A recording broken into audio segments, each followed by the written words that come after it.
மாவட்ட செயலருடைய உதவி அவர்களோடு இணைந்து கௌரவ விருந்தினராக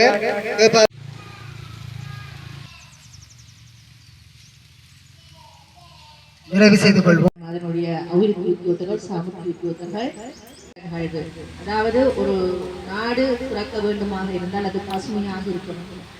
அந்த பசுமையை ஏற்படுத்த வேண்டும் என்றால் நாங்கள் மரங்களை வளர்க்க வேண்டும்.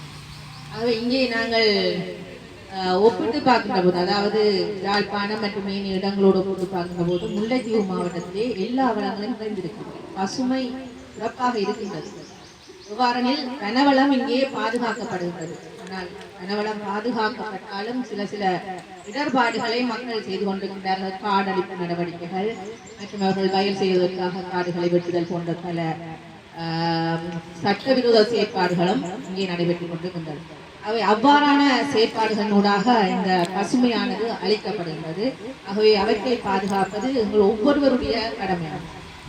உண்மையிலேயே முல்லைத்தீவு மாவட்டமானது நீர்வளம், நிலவளம், வனவளம், மண்வளம் என்கின்ற அடிப்படையிலே எல்லா வளம் செய்கின்ற போது ஏனைய இடங்களில் இல்லாத வகையான ஒரு குளிர்மை இங்கே இருக்கின்றது. அதற்கு காரணமே இந்த மரங்கள் தான். ஆகவே நாங்கள் இந்த மரங்களை கூடுதலாக நடுகின்ற போது ஏனைய எதிர்கால சந்ததியினருக்கு நாங்கள் ஒரு நல்ல சுவாசக்காற்றை கொடுத்து செல்லலாம். ஒரு நாடகம் ஒன்று போட்டிருந்தார்கள் என்னுடைய முதல் பிரதேசத்திலே.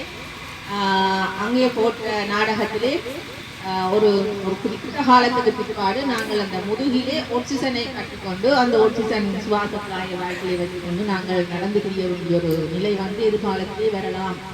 இந்த அடிப்படையிலே அவருடைய நாடகம் இருந்தது. உண்மையிலேயே அதனை பார்க்க